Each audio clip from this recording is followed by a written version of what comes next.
Today we're going to talk about eigenvalues and eigenvectors and why they are so important in areas like artificial intelligence, machine learning, and even Google PageRank algorithm. What are eigenvalues and eigenvectors? First, let's understand what eigenvalues and eigenvectors are. Imagine you have a magic machine, a linear transformations that change vectors. Some special vectors don't change direction when this machine acts as on them. They only get stretched or shrunk. These special vectors are called eigenvectors. The amount they get stretched or shrunk is called eigenvalues. So eigenvectors keep them directions but change length by the eigenvalues. Let's give you an example. Imagine you have a rubber band pointing a northeast after you stretch or compress it using a magic machine. If it's still pointing northeast, same directions, but maybe twice as long, that rubber band is like an eigenvectors.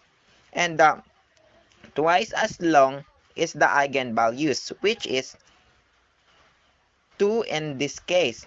Mathematical foundations, mathematically this ideas is written as matrix times vectors equals to the lambda times vectors. A is our square matrix that represent our transformations. B is the eigenvectors and the lambda is the eigenvalues. Now, the diagonalization process. Diagonalization is a process where we use eigenvalues and eigenvector to simplify a matrix. Instead of working with complex matrix A, we convert into the simpler diagonal matrix D, which is much easier to handle, especially for big calculations. Here are the steps. 1. Find the eigenvalue of the matrix A. 2. Find the eigenvectors that match each eigenvalues. 3. Form matrix P with those eigenvectors as columns. And last, create diagonal matrix D with the eigenvalues and the diagonal. And this give us A is equals to phi times D times P inverse. Why diagonalizations matters? Why is this important? Because diagonal matrices are easily to work with. For example, if you have to raise matrix A to a power, matrix A and K, you just work with power of the diagonal matrix D, which is example of pass to compute. Now, applications, principal component analysis or the PCA. Now, let's talk about a popular applications. Principal component analysis or PCA.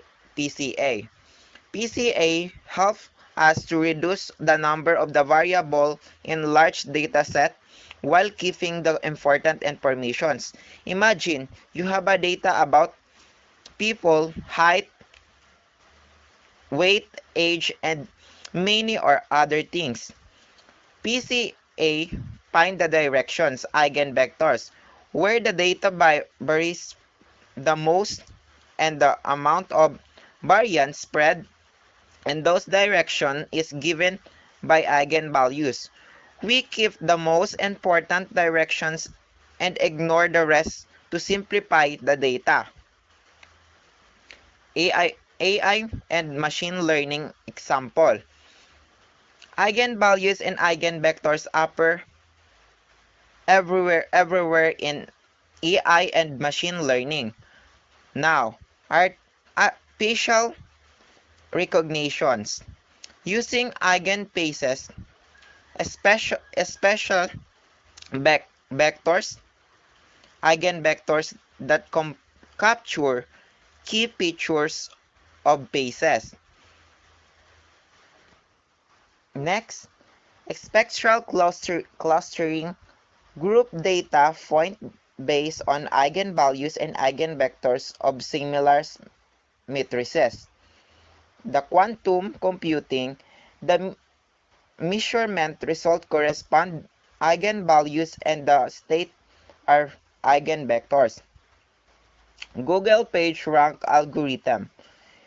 You may not have it, but Google famous PageRank algorithm use eigenvalues and eigenvector too. Google sees the web as big network of page connected by link. This network is represented as the matrix. PageRank find the most important page by calculating the principal eigenvectors of this matrix. The values in these eigenvectors tell us the important score of each page. Think of it as a random software. Clicking a link at random page that the surfer visit more often have higher score and rank higher in search result. Now, summary and power of eigenvalues and eigenvectors. To wrap up, eigenvalues and eigenvectors help us understand and simplify complex systems. They reveal hidden patterns, make calculations faster, and are at the heart of many technologies we use every day, from the web search and facial recognitions. Thank you.